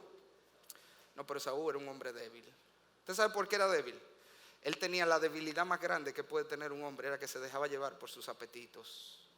Él no actuaba por convicción, ni por lo que era correcto, sino por lo que él sentía. Y por eso es que dice la Biblia, que no solamente tenía todas esas mujeres, que él llegó incluso a vender su primogenitura, ¿por qué? Por un plato de comida. Mira si era débil. Le quitaron la herencia familiar, que de eso era que se trataba la primogenitura. Yo no sé de dónde que han sacado que tenía que ver con lo espiritual. Dios nunca eligió un primogénito. Enséñeme un caso donde Dios eligiera un primogénito. No hay ninguno de los hombres en la línea han sido primogénitos. Tenía que ver con la herencia. Pero el hombre era un hombre tan controlado por sus apetitos que cambió toda la herencia del padre, que era lo que tenía que ver con la primogenitura, por un plato de comida. Así de débil era ese hombre. Y mis hermanos, así lamentablemente somos muchos de nosotros. Y nosotros tenemos que aprender a hombrarnos, a ser hombre. Y los corintios tenían serios problemas con esto. Por eso que Pablo en el capítulo 1 le llama carnales. Pero no solamente eso, sino que usted ve aquí, Pablo le da el ejemplo de él para decirle, un hombre se ajusta los pantalones y hace lo que tiene que hacer. Eso es lo que hace un hombre. Mire cómo él le dice: ¿no sabéis que los que corren en el estadio, todos a la verdad corren, pero uno solo se lleva el premio? Corred de tal manera que lo obtengáis. Todo aquel que lucha, de todo se abstiene. Ellos a la verdad para recibir una corona corruptible, pero nosotros una incorruptible. Así que yo de esta manera corro como la aventura, de esta manera peleo, no como quien golpea al aire, mire aquí, sino que golpeo mi cuerpo y lo pongo en servidumbre, no sea que habiendo sido heraldo para otro, yo mismo venga a ser eliminado. Y él no está hablando allí de lo que, usted sabe lo que sacaron de ahí los monjes, el flagelarse. Eso no es lo que él está hablando. Él está diciendo: un hombre de verdad domina su cuerpo, domina sus apetitos. Estoy cansado, pero yo tengo que hacer lo que tengo que hacer. Yo no puedo irme a acotar y dejarle el lío a mi mujer porque yo estoy cansado. Yo soy el hombre de esa casa. Yo no puedo descuidar lo que son mis responsabilidades simplemente porque yo no tenía ganas o porque no me sentía con el deseo. El hombre de verdad se somete a sí mismo y hace, ¿qué es lo que hace? No lo que quiere, sino lo que tiene que hacer. Finalmente, si nosotros volvemos a 1 Corintios, la palabra de Dios nos dice allí que un hombre de verdad, y esto es como el contraste, venimos hablando de un hombre que vigila, y un hombre que es firme, y un hombre que es fuerte, pero mire aquí el balance. Un hombre de verdad es un hombre amoroso, contrario, dice el apóstol Pablo allí: todas vuestras cosas sean hechas en amor. Inmediatamente después de ahómbrate y esfuérzate. Contrario a todas las percepciones del mundo, que un hombre es algo como este. Usted ve el hombre Malboro, un hombre seco así, que está como por allá, separado de todo, alejado. Solo que un hombre en el mundo, o uno como este, un hombre rudo, que habla duro y habla fuerte y mire. O si no, los modelos de hombría del mundo, Rambo, ¿verdad? Que acaba con todo. O un Bruce Willis en Duro de Matar. No, ese no es el hombre de la Biblia. El hombre, según Dios, es una persona amorosa. Es un hombre que ama y que todo lo que hace es movido por amor. Fíjese que de hecho esa es la idea del pasaje. Todas vuestras cosas sean hechas con amor. ¿Cuál es el combustible? ¿De dónde saca él la fuerza para velar y su tiempo libre usarlo para cuidar a su familia? Del amor, porque él ama a Dios y ama a su familia. ¿De dónde saca él la fuerza para esforzarse cuando no puede más? Del amor. Ama a Dios y ama a su familia. ¿De dónde saca él la fuerza para estar firme en la fe? Porque es un hombre que ama a Dios y ama a su familia. Y ese amor es que lo lleva a él ser lo que debe ser. Ahora recuerde que en la Biblia el amor no es una emoción. No es que carece de emoción, porque yo a veces he dicho eso. Hay gente que ha dicho, no tiene nada que ver con emoción. Sí, el amor tiene que ver con emociones también. Pero no es una emoción. Y la prueba de que no es solamente acciones es que Pablo dice en 1 Corintios 13, que de hecho el pasaje que vamos a ver, dice el apóstol Pablo: si yo diera mis bienes para dar de comer a los pobres y no tengo amor. O sea que no es solamente acciones, hay emociones, pero no es una emoción y no se limita a las emociones. ¿Qué es el amor? Precisamente como los corintios de lo que más carecían era de amor. El pasaje más importante de la Biblia sobre el amor está en 1 Corintios. En 1 Corintios capítulo 13, todo ese capítulo, Pablo le está hablando a un grupo de hombres que no amaban, que no mostraban el amor que un hombre debe mostrar. Él se lo dedica a hablarle del amor. Y yo solamente me voy a limitar a ver unos cuantos versículos allí, 4 al 6, para que nosotros veamos lo que es un hombre de verdad, según la Biblia, un hombre amoroso. ¿Cuáles son las cosas que tienen que ver con ese amor? La Biblia nos dice que el amor es sufrido y es benigno. ¿Tú sabes lo que eso significa en la práctica? Que es un hombre dispuesto a sufrir con tal de buscar el bien de su familia. Que es un hombre dispuesto al sacrificio. Eso es lo que un hombre, él hace cualquier sacrificio que tenga que hacer por el bien de su familia. Eso es lo que esas dos palabras juntas traen. Sufrido, capacidad de sufrir, benigno, busca el bien de otros. ¿Qué es un hombre amoroso? Es un hombre que no tiene envidia. Es un hombre, en el contexto de la hombría, que no se siente intimidado por las capacidades de su mujer, como muchos hombres que se acomplejan porque tienen una mujer que es más inteligente. ¿Cuál es el problema? Mi mujer es más inteligente que yo, gloria al Señor. A veces yo le llevo los sermones: mira, ve mami, ¿tú crees que eso está bien? Estoy relajando. Pero es una bendición tener mujeres que tienen capacidades que nosotros no tenemos. Porque Dios la creó ¿para qué? ¿Para qué fue que Dios creó a la mujer? Para que te ayude, para que sea la ayuda idónea. Gloria al Señor, que donde tú eres débil, tu mujer es fuerte. Pero hay hombres que ellos se complejan porque tienen mujeres con cierta capacidad. No, el amor no tiene envidia, se goza de las bendiciones, de los dones que tiene su mujer. El amor no es jactancioso, no se envanece, no se cree la gran cosa. No, porque yo soy el hombre de esta casa, tú sabes, yo aquí soy el rey. No, mira, tu rol de cabeza, que es verdad, tú eres la cabeza, dice la Biblia. Tú eres la cabeza de tu hogar. Por eso nosotros debemos aceptarlo con humildad. Porque ser cabeza, más que privilegio, aunque es un privilegio, es una responsabilidad. Pero no creernos los grandes capataces de nuestros hogares. No se envanece, no es jactancioso. El pastor John MacArthur tiene una historia muy interesante de una consejería que él tuvo una vez con una pareja que se iba a casar. Y él está hablando con ellos y le pregunta, ¿hay algo que a ustedes les preocupe ahora que están a punto de entrar al matrimonio? Y la joven, que está así como medio dudosa, él le dice, pero dime, no, ten confianza, dime. Y él le dice, bueno, mira, hay algo que a mí como que no me gusta mucho, y es que él me vive diciendo que yo tengo que llamarle Señor. Y él me cita la Biblia, dice que Sara le llamaba a Abraham Señor, así que ella tiene que llamarle Señor a él. Y MacArthur la miró y le dijo, mi hija, corre por tu vida. Porque ¿a qué va este hombre? Si en el noviazgo ya la quiere pisotear, humillar de esa manera, ¿qué él va a hacer cuando estén casados? No, eso no es un hombre. Él no humilla a su mujer, él no menosprecia a su mujer, él se goza en la mujer que tiene y no se levanta por encima de ella. El amor, dice la palabra, no hace nada indebido. Un hombre de verdad no peca contra su familia y no la pone a pecar él, como muchas veces la ponemos a pecar por nuestro descuido. Como cuando tú te quedas en la casa y no traes tu familia a la iglesia, no solamente estás pecando tú lo estás poniendo a pecar a ellos. Y muchísimas otras maneras, como nosotros podemos poner a pecar a nuestros hijos, poner a pecar a nuestra familia. Eso no es amor. El hombre de verdad no hace nada indebido, el hombre de verdad no busca lo suyo. Y aquí sí es duro. El verdadero hombre no es egoísta. Él no hace lo que más le conviene, lo que más le gusta, lo que a él le agrada. En términos prácticos, mi hermano, quiere decir que todas las películas que tú veas con tu mujer no pueden ser de Van Damme toditas, porque a ella no le gustan esas, ni de Rambo. Tú vas a tener que sentarte a ver si tiraste tu Legally Blonde. Mire, no hay una cosa que a mí me desespera más que esa película Pink. Pero eso es lo que hace un hombre. Él sabe que a su mujer le gusta y él se siente y se tira su peliculita Pink también. ¿Por qué? Porque él no busca lo suyo. Él quiere agradar a su mujer. O como un tulpen que yo conocí, que le regaló, oye, la mujer cumplía años y él le regaló una mesa de billar.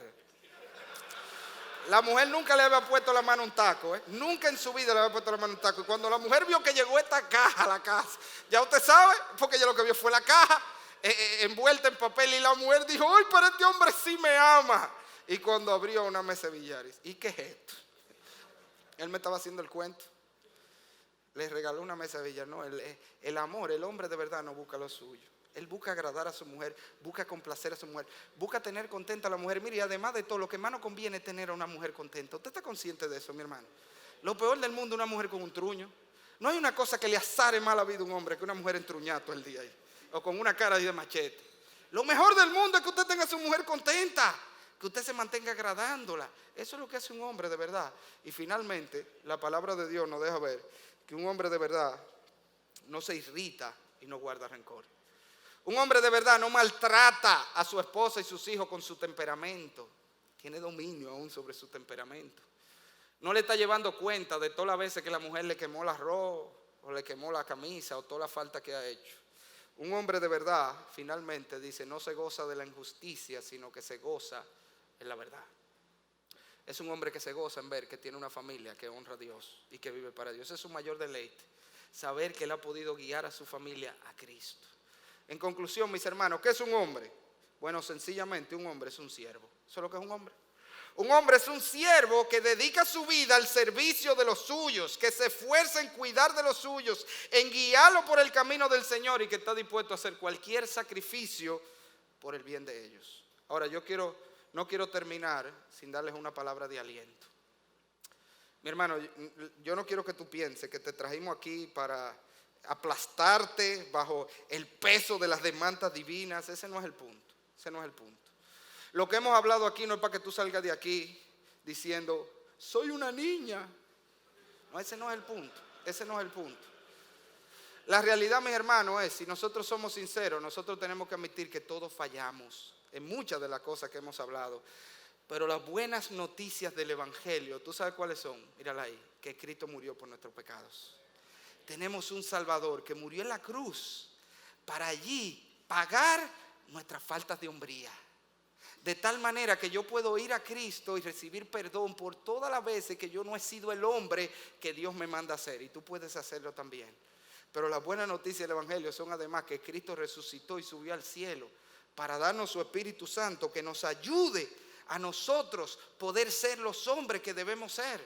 Las buenas noticias del Evangelio son estas, que en Cristo podemos ser hombres de verdad. Esas son las buenas noticias, mi hermano. Aquí no hemos hablado de lo que tú estás fallando, hemos hablado de lo que Dios te creó para ser y de lo que en el poder de Cristo tú puedes ser.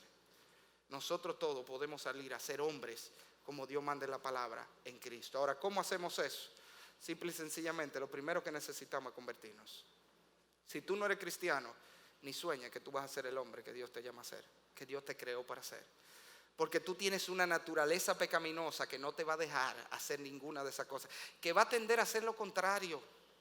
Solamente con Cristo y el Espíritu que Él nos da, nosotros podemos vencer esa tendencia natural a ser hombres machistas o a ser hombres flojos. Solamente en el poder del Espíritu, y eso viene por medio de la conversión. Pero además, nosotros vamos a llegar a ser los hombres que debemos ser cuando busquemos la gracia de Dios y la ayuda de Dios cada día. Yo no sé si tú te has fijado, los hombres cristianos que están aquí, que tu momento de más cercanía con el Señor son tus momentos donde tú eres el mejor esposo o tú eres el mejor padre. Eso no es casualidad. Es que mientras más cerca vivimos de Dios, mientras más buscamos la comunión con el Señor cada día, más se derrama la gracia que nos ayuda a hacer lo que estamos llamados a hacer. Si que tú quieres ser un hombre de verdad, lo primero es convertirte y lo segundo es buscar cada día la ayuda del Señor para poder serlo. Y en tercer lugar, mirar los ejemplos que Dios nos ha dado. Mire, a mí me llama la atención eso. Eso es lo que sigue inmediatamente después del llamado de a hombres en Corintios. Usted sabe lo que Pablo hace. Les apunta a hombres de verdad. Y Pablo le habla allí de 3 hombres, Estefana, Fortunato y Acaico.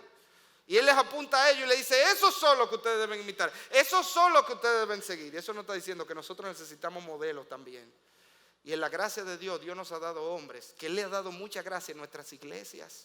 Yo sé que posiblemente muchos de nosotros no vimos este modelo en la casa. Hermano, si tú eres como yo y como la mitad, o tal vez más de la mitad de los hombres en las iglesias, no vimos ese modelo de lo que vimos. Vivimos en hogares donde los padres no eran cristianos, en la mayoría de los casos, y se iban a uno de los dos extremos. Eran hombres machistas, autoritarios, que maltrataban a su familia, o por el otro lado eran hombres flojos, débiles, cero a la izquierda, inútiles, que no se involucraban. Pero Dios nos ha dado modelos que podemos imitar. Modelos en la iglesia de hombres que usted sabe que son hombres y usted puede acercarse a ellos y pedirle ayuda e imitarlo a ellos como dice la palabra. Pero también tenemos modelos en la Biblia de hombres que fueron hombres de verdad que podemos imitar. Y obviamente tenemos el modelo más grande, que es ¿quién? El Señor Jesucristo. El hombre más hombre que ha habido en esta tierra es Cristo Jesús. ¿Usted está consciente de eso? Nosotros vemos a Cristo como este extraterrestre. No, el hombre más hombre, 100% hombre, no solamente en su naturaleza, sino en su actitud, fue Cristo Jesús. Ese sí era verdad que sabía lo que era velar. No solamente estaba al acecho de todo lo que pudiera dañarlo a él, aun cuando pudo reconocer a Pedro, un cristiano que le estaba haciendo una mala influencia y le dijo, apártate de mí, Satanás. Estaba velando de que hay un peligro, de que en cualquier momento puede ser arrastrado. Cuidaba siempre de lo suyo, al punto tal que él pudo decir en la oración final, ya antes de ir a la cruz, le dice al Padre, Padre, de lo que me diste, no se perdió ninguno. Y qué bendición que nosotros podamos llegar al final de nuestra vida y nosotros podamos decir eso, Señor, de lo que me diste, no se perdió ninguno. Porque yo hice el trabajo que tú me diste que hiciera en tu gracia. Pero Cristo no solamente velaba, Cristo era un hombre firme en la fe. El único que ha sido 100% firme. Conocía perfectamente la palabra y no solamente eso, vivió 100% la palabra. Era un hombre esforzado. Nosotros vemos esos ejemplos de Cristo que parece una mujercita en las películas, en los cuadros. Ese no es el Cristo de la Biblia. Era un hombre fuerte. Un hombre que podía pasarse el día entero ministrando desde la salida del sol hasta tarde en la noche y de ahí irse entonces a orar. Era un hombre fuerte. Era un hombre fuerte físicamente, era un carpintero. Era un hombre fuerte de temperamento. Era un hombre que podía enfrentar a las autoridades de su tiempo y nadie se atrevía a rebatirlo, que aún la gente lo decía. Cristo, por sobre todas las cosas, era un hombre amoroso. Y amó a los suyos al punto de dar su vida. El último sacrificio, la última y más grande prueba de amor, murió por nuestros pecados. sigamos el ejemplo de Cristo. Hermano, dígaselo al que está al lado, ahómbrate.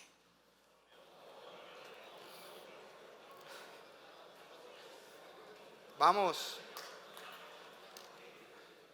a tener ahora un tiempo de preguntas. No sé si hay preguntas. Alguien que tenga inquietudes, preguntas, dudas. Si no hay, me avisen, yo bajo, no hay problema. ¿Alguien tiene preguntas? Levante su mano, hay un micrófono aquí que se lo van a hacer llegar. John, ¿tú quieres alguien que te traduzca? Que me da brega contigo.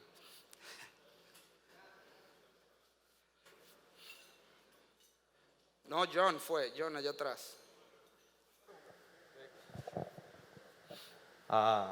Para nosotros, para nosotros, no jóvenes, hombres en el fase temprano de preparación, ¿qué te dice? Porque nosotros... Bueno, ok, mira, dos cosas. Primero, de lo que yo toqué, tú notaste que mucho aplicaba en la etapa que tú estás. Pero además hay algo muy importante que el sabio mentor que Dios me ha dado, el pastor Mayen, siempre ha dicho. ¿Tú sabes cuál es el problema de nosotros los seres humanos? Que esperamos a llegar al momento para entrenarnos en lo que tenemos que hacer. Entiéndase, esperamos a casarnos para aprender a ser un esposo. Esperamos a tener hijos para aprender a ser padres. No, todo esto que yo dije tiene que ver contigo. Porque desde ahora, John, que tú tienes que prepararte para que cuando llegue el momento tú seas ese hombre de familia. Además de que, como dije, mucho de lo que dije aplica directamente. De hecho, hablé de las ñoñerías, aunque tú no eres uno de ellos. Tú lo sabes. Dale. ¿Qué más? ¿Preguntas? ¿No hay? Bueno, qué bueno, los hombres aquí están claros. Pues nada, amado, Dios les guarde. Y seguimos entonces con... bueno, ya viene Richard a ponérmela en China. Dale a ver. Bueno, tírala así. Habla como un hombre. Ahí. Ajá.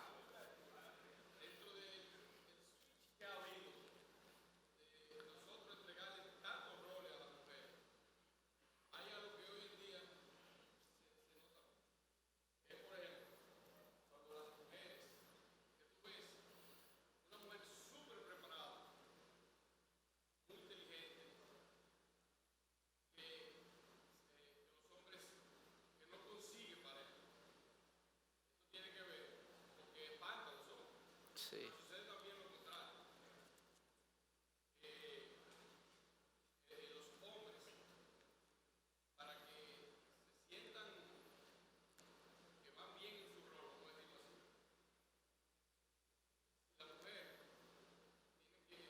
Tiene que sentirse como admirado por su mujer. Y muchas veces eso no ocurre porque la mujer está haciendo precisamente, está cumpliendo y llevando roles Claro. que le corresponden a él. Entonces las cosas que el hombre se supone que debe hacer, la está haciendo ella. Abunden un poco con relación a eso. Claro, pero mira, déjame decirte algo. Y te puedo decir porque lo hemos visto en el ministerio. Te voy a poner casos puntuales de cosas que han pasado. Yo en mi tiempo de juventud, yo soy un viejo, aunque parezco joven todavía, pero en mi tiempo de juventud había jóvenes contemporáneas a mí que me decían, no, es que yo no estoy de acuerdo con eso, de que el hombre es la cabeza y que el hombre es el proveedor, porque yo estoy estudiando, estoy preparándome y yo no quiero que a mí me limiten en todas esas cosas. Y esa era la manera como hablaban. Te estoy diciendo hace 20 años. Hoy por hoy esas mismas mujeres dicen, yo lo que quiero es un hombre que se haga cargo de lo que él tiene que hacer, que sea el proveedor, que sea la cabeza, para que yo pueda ser la mujer de la casa. Al final, toda mujer que encuentra un hombre que hace lo que tiene que hacer, ella se deja llevar. Pero ¿cuál es el problema? Que una mujer encuentra sumamente difícil que hay que hacer algo y el hombre está tirado en un sillón ahí, rascándose la barriga, para no decir otra cosa más para abajo. Entonces, ella no va a dejar que la casa se caiga. Ella no va a dejar que la casa se caiga. Ella va a hacer. Increíblemente, ella va a hacer lo que él tiene que hacer. ¿Tú ves? Entonces, cuando el hombre es un hombre y asume su rol, la mujer se va a dejar llevar. Tú puedes estar seguro de eso. La mujer que tiene un hombre que es un hombre, se va a sentar en su rol que le toca, que es del copiloto, y va a dejar que él maneje simplemente para irle diciendo, fulano, mira, a tantos kilómetros hay tal cosa. Fulano, mira, a cumplir su rol, que es la de ayuda. Pero se necesita un hombre que esté dispuesto a guayar la yuca, que esté dispuesto a forzarse, que ese es el problema. La ley del menor esfuerzo. Tú hablabas de la preparación académica. ¿Por qué las mujeres se preparan más? Por lo mismo, porque los hombres que toman mucho esfuerzo. Es que estamos cansados ya. Entonces ahí es que está. ¿Qué es lo que falta? Falta de hombría. Falta de hombría. La mujer ha asumido el rol del hombre porque el hombre no lo está asumiendo. Entonces ahí está el llamado a hómbrate. ¿Qué más? Dale. Otra pregunta, en base al equilibrio que debemos de tener. Usted hablaba ahorita de que a veces nos vamos a un lado de la balanza, o somos muy dejados, muy abandonados, o somos un tanto bruscos, ásperos y demás. Entonces, ¿cómo lograr un equilibrio ideal para no ser ni ninguno de los dos extremos? Porque el detalle está que nos vamos a los dos extremos, Claro, y pudiera sí. darse el caso de que alguien que escuchó lo que se acaba de hablar en la mañana de hoy y esté en uno de esos dos extremos, Y se va al otro. se va al otro, y cuando llega a la casa ahora se amarra. Tú, Con la yo correa, estaba da en un fuetazo a todo el desayuno mundo. en la mañana de hoy, tú verás cómo van a cambiar las cosas en lo adelante. Entonces, Claro. ¿cómo hacerlo de Sí. una manera que no sea ni muy brusca, ni tampoco dejando de ser el papel de hombre que usted nos enseñaba en la mañana de hoy? Claro, como vimos en el pasaje, el rol del hombre es bien balanceado en la Biblia. Como alguien lo ha puesto, el hombre tiene que ser de hierro y terciopelo. De un lado, hierro, carácter firme, esforzado, todo eso, pero a la vez que para tratar a su familia y lidiar con ella lo hace como con un guante de seda. Ahora, ¿cómo se logra eso? Yo expliqué que de manera natural, señores, de manera natural, en el estado natural, el hombre usted va a atender a uno de esos dos. Eso está ahí en Génesis 3. Desde la caída en el hombre el pecado, el hombre va a atender a uno de los dos. O va a ser un machista, abusador, autoritario, que va a pisotear a su familia, o va a ser un cero a la izquierda, un blandito, un mamita, un mujercita. Esos son los dos extremos. Si usted no es cristiano, usted está en uno de esos dos extremos, olvídese porque eso es así. La única manera de mantener el balance es en el poder de Dios por medio del Espíritu de Dios. Él es el que nos puede ayudar a salir de cualquiera de los extremos que estamos, y está en el extremo bíblico. Y por eso les decía, aún los cristianos necesitamos cada día buscar la gracia de Dios y el poder del Espíritu de Dios para nosotros poder mantenernos en el balance, para poder hacer lo que la Biblia dice y ser firme donde tenemos que ser firmes y ser suave en lo que tenemos que ser suave. Eso es lo único que te puedo decir. Solamente con la gracia de Dios, en el poder del Espíritu de Dios, nosotros vamos a hacer eso. De lo contrario, olvídese, usted va a tender para uno de los lados. Y aún el cristiano que descuida su vida espiritual busca lo que se tiró para uno de los dos extremos. O empieza a maltratar a su familia o empieza a descuidar a su familia. Eso no falla. Una de las dos. Preguntas. ¿Tienen miedo? Eso no es de hombre. ¿Qué? Dale, Jorge. Bueno. Yo agradezco a Dios por la conferencia, porque ha sido muy edificante. Y realmente uno viendo precisamente la amenaza, no solamente nuestra, sino casi mundial, de cómo se acerca una acechanza maligna de la pérdida de hombre. Por eso tiene uno que casi hoy decir el hombre masculino, porque ya hasta eso hay que aclararlo. Sí, ya hay hombre femenino. Entonces, es una sugerencia la inquietud mía. ¿Por qué una actividad como esta no se hace como al año con más frecuencia? Porque así mismo como tenemos que ser enseñados en muchas otras áreas, también esta área del hombre masculino uno debe ser enseñado.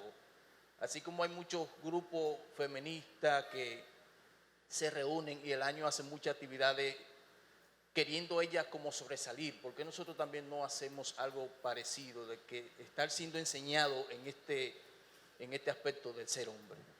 Claro, muy buena tu sugerencia, pero en realidad te voy a decir una traba que hemos tenido en eso. Lo hemos intentado hacer más de una al año. Se cansan, no vienen a la segunda porque están cansados ya. Nos falta hombría, aún para venir a aprender a ser hombres. ¿Qué más? Pero gracias, hermano. Sí, bueno, yo tengo 2 niñas. Ajá. Y algo que siempre he escuchado a veces de los padres, principalmente con las niñas, siempre le decimos, oye, mija, ponte a estudiar para que no sea chopa de nadie. ¿Qué tú nos puedes decir en cuanto a eso? Pero yo estoy de acuerdo con usted, ya no debe ser chopa de nadie, porque si es un hombre de verdad, no va a tener a su mujer como una chopa. Aún aún la tenga en su hogar, lo cual es lo recomendable. No estamos diciendo aquí, bajo ninguna circunstancia, que la mujer no puede prepararse y no puede trabajar. Sin embargo, nosotros tenemos que entender que el rol de la mujer designado por Dios es cuidar el hogar. Si una mujer puede cuidar su hogar perfectamente y aún así trabajar, hágalo. Esa es nuestra posición como iglesia. Si usted puede hacer un trabajo que no le impida hacer su rol de su casa, cuidar su casa, hágalo. El problema es que no me diga a mí que una mujer que sale a las 7 de la mañana y llega a las 7 u 8 de la noche a su casa está cuidando su casa. Eso no es verdad. ¿Y cuál es el problema? Que al final del día, cuando esas niñas se paren delante de Dios, óyeme bien, porque el punto es que yo estoy pensando aquí o cuando yo me pare delante de Dios. Cuando esas niñas se paren delante de Dios, Dios no le va a preguntar cuántos grados académicos tuviste, qué tan buena profesional fuiste, qué tan bien te fue en la empresa. Lo que Dios le va a preguntar a la mujer es sobre lo que Él le asignó como su rol, es cómo tuvo el cuidado de tu casa. Entonces, una vez más, tenemos ejemplos en la Biblia, como es el caso de Proverbios 31, donde habla de la mujer virtuosa y dice que la mujer virtuosa trabajaba. Pero fíjese que ella lo hacía y es muy importante eso que lo dice después que ella ve que va bien su casa. Ella ve que todas las bases de su casa están cubiertas y eso no quiere decir que ella lo hacía todo, ella tenía sirvientas ahí. Pero aún una mujer que tiene servicio en su casa tiene que saber hacer las cosas de su casa para que pueda dirigir a la sirvienta. ¿Usted me está entendiendo? Entonces, esta mujer virtuosa de Proverbios 31, y le animo a que lo pueda leer después que va bien su casa, dice, entonces aplicaba su mano al uso y a la rueda y hacía telas para vender. ¿Tú me entiendes? Ella buscaba la manera de ayudar en la provisión de su casa, pero atendiendo primero lo que era su responsabilidad, que era su casa. Lo que no puede ser es que hombres, como está pasando hoy, delegamos en la mujer el rol de proveer para el hogar. Y aún, mis hermanos, yo sé que esto no le va a gustar, no le gusta a nadie, pero es lo que dice la Biblia, no es mitad y mitad. No es que la mujer lleva la mitad del dinero, no, eso no es así, el rol de ella no es proveer. Qué bendición que tú puedas tener una mujer que pueda cuidar su casa y además ayudarte con la provisión. Gloria al Señor, qué bendición, qué bendecido tú has sido, hermano. Pero nosotros tenemos que entender que no es una responsabilidad de ella, que haya comida en la mesa, que las cuentas se paguen. Eso Dios te lo va a pedir cuenta a ti cuando tú estés delante de Él, porque el hombre es el proveedor del hogar, según el diseño de Dios. Bueno, sé que doy gracias a Dios por la conferencia que ha sido muy edificante. Sé que muchos hombres nos vamos a ir muy inquietados con todo lo que se ha dicho aquí, pero en cuanto a las enfermedades, por ejemplo, que pasan muchos casos que he visto, de que cuando hay una de las parejas enferma, hay uno que migra. Claro. Usted dice en el contexto del hombre enfermo y la mujer migra o al revés, la mujer enferma y el hombre migra. Exacto. O cualquiera de los dos. Sí, porque estamos en el caso de hombres. Ok, yo me encontré con un caso parecido en la Caleta, donde nosotros levantamos una iglesia. Allá yo fui a visitar a una persona, el hombre estaba enfermo, era una enfermedad de la mente. Y ya usted sabe lo difícil que es vivir con una persona así. Y la mujer había tomado la determinación de dejarlo. Y yo estoy hablando con ella y dice, mire que ya yo no aguanto esta situación, yo no puedo vivir así, este hombre con esta cuestión y se le meten unas ideas, y ya yo no puedo, yo me voy, y yo no tengo que ver, que resuelva, que vengan los familiares de él. Y yo lo que le dije fue lo siguiente, doña, ¿usted es casada? Sí. Cuando usted se casó, no le dijeron en las buenas y en las malas, en la salud y en la enfermedad, y usted dijo acepto. Pues mire, era de esta que estaban hablando. Era de esta que usted dijo acepto. Yo acepto que cuando él se ponga malo, yo voy a seguir con él. Entonces eso es un asunto de compromiso. O sea, usted se comprometió en el altar a que usted iba a ser fiel y a cuidar y ayudar y a sustentar en la salud y en la enfermedad. Entonces, en la providencia de Dios puede que vengan situaciones difíciles, puede que vengan problemas de enfermedad, pero si algo vemos en la Biblia es que donde Dios permite un problema de este tipo, si nosotros la buscamos, siempre nos dará la gracia para lidiar con eso. Y eso fue lo que él le dijo a Pablo. Cuando Pablo, yo no sé si usted conoce la Biblia, le dice, Pablo tenía un aguijón en la carne, muchos entienden que era una enfermedad de los ojos, otros entienden que era otra cosa, lo que sea, era algo que Pablo que le molestaba y quería quitarlo, y le dice, Señor, quítame esto. 3 veces le rogó, ¿y cuál fue la respuesta de Dios? Bástate mi gracia.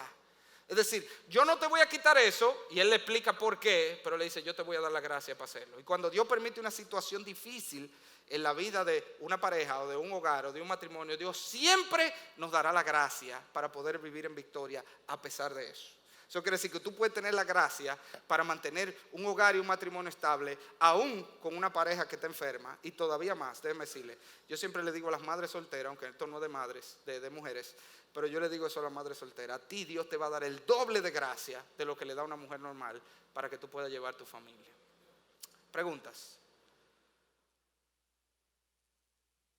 No, ya. ¿Tú vas para donde alguien o no?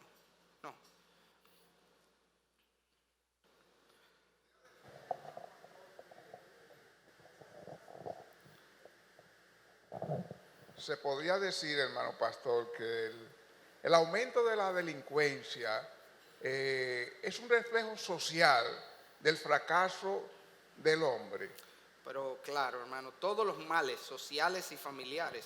De hecho, hablábamos que por qué era que los corintios tenían tantos problemas que se necesitó 29 capítulos de la Biblia, el libro más grande si lo juntamos del Nuevo Testamento, para poder lidiar con ellos. ¿Cuál era el problema? La falta de hombría. Cuando hay hombres asumiendo su rol, los problemas sociales y familiares menguan muchísimo. La mayoría de los problemas son esos. Sobre todo el asunto de la delincuencia. ¿De dónde viene? De un muchacho que no ha aprendido lo que es la autoridad y sujetarse a la autoridad. No ha tenido un rol de un hombre que sea su cabeza. Por lo tanto, si él no aprende a sujetarse a padre, mucho menos se va a sujetar a un profesor, mucho menos se va a sujetar a un policía, si no aprende a obedecer leyes en su casa, no va a aprender a obedecer leyes sociales. O sea que al final todos los males de la sociedad se deben a males en la familia, y todos los males en la familia se deben ¿a qué? A hombres que no están siendo hombres. Entonces ahí viene el llamado a hómbrate, hermano. ¿Qué más? ¿Preguntas? Una pregunta aquí que nos llega por las redes sociales, estamos conectados. Alguien pregunta, ¿cómo o cuál sería el proceso? Esa es la palabra que utiliza para un hombre desamemarse. Desamemarse. Está bueno, me faltó eso. Amemao, había que poner eso. Mira, la respuesta es la misma que te di antes.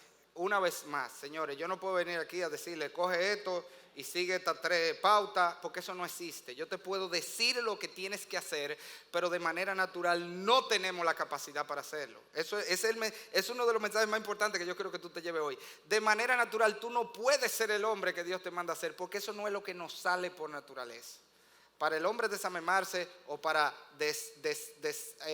dejar de ser un abusador de su familia, necesita lo mismo. Necesita venir a Cristo, recibir el Espíritu de Dios y buscar cada día la gracia de Dios. Dice la Biblia, no nos ha dado Dios espíritu de cobardía, sino de poder, amor y dominio propio. Esta es la misma cosa que vimos hoy. ¿Cómo va a venir eso? Por el Espíritu de Dios. Entonces un hombre que viene a Cristo y que cada día busca el poder del Espíritu, ese hombre no va a ser un amemao, yo te lo aseguro. Porque el Espíritu... Tú tienes un bate, también con 2 batazos se arregla. José propone que con 2 batazos se arregla. Yo propongo una solución más espiritual. Porque esa trabaja como una semana. Tú le das 2 batazos y él, mientras le duele, lo hace, pero después lo deja. Ahora, si todos los días estamos conectados al Señor, buscando el poder de su Espíritu, usted va a ser el hombre que debe ser. ¿Qué más? ¿Preguntas? Bien. Dios les guarde, amado.